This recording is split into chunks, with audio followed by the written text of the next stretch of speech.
Hey, what's up, you guys? Welcome back to another episode of physics. And in today's episode, we're going to talk about the internal energy. Internal energy, some of the problems, most of the problems are pretty easy problems. Most of them are very straightforward, and sometimes you need to draw a system out to see what's going on, but most of the time you really don't. They're very straightforward. The equations tell you what to do. But something you need to know is that energy is not the energy is not destroyed or created. It just changes. Your energy, if you put an amount of energy somewhere, the same amount will come out it has to come out somewhere. It cannot be destroyed but it can be changed.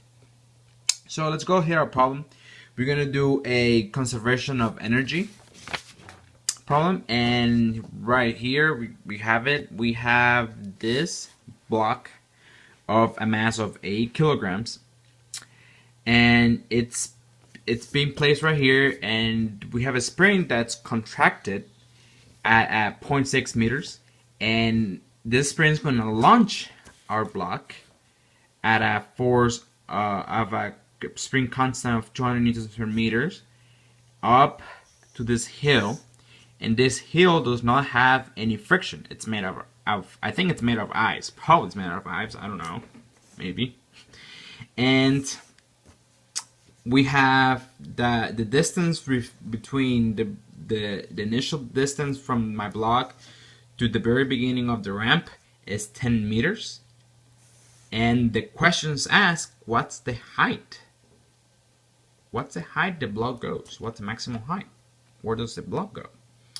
So, energy conservation of energy equation starts something like this, where initial energy has to be equals final energy. You see, energy cannot be destroyed. It can be changed. It has to be equal. If you put an amount of energy right here, you should come out. The energy somehow needs to come out of it. Like, it just needs to come out of it. So this equation will read something like this, where work plus potential energy initial plus kinetic energy initial has to be equals potential energy final plus kinetic energy final plus energy lost. Now let's see why I put zeros in these three parts of the equation. Well, you're in this picture right now, you're not doing any work, you're not pushing that block, so work is 0. And the kinetic energy initial, there's no kinetic energy right now in the initial. That block is not moving. There's potential energy, but there's no kinetic. That block is not moving. It's there. And kinetic energy final is 0 because at the highest point of this ramp, at the highest point that we don't know, the block won't get there because friction will slow it down to a certain point. So that could be 0. Like, the block can reach the final height. So potential energy initial has to be equals the potential energy final plus energy lost, and energy lost is a friction.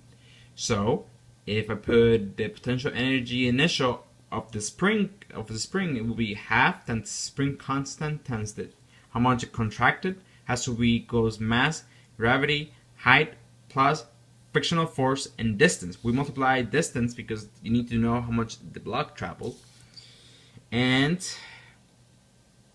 we need to rearrange for h, and h equals a half k x squared minus f the frictional force distance divided by mg. But we don't know what ff is, so we need to draw a system to know what ff is, the frictional force.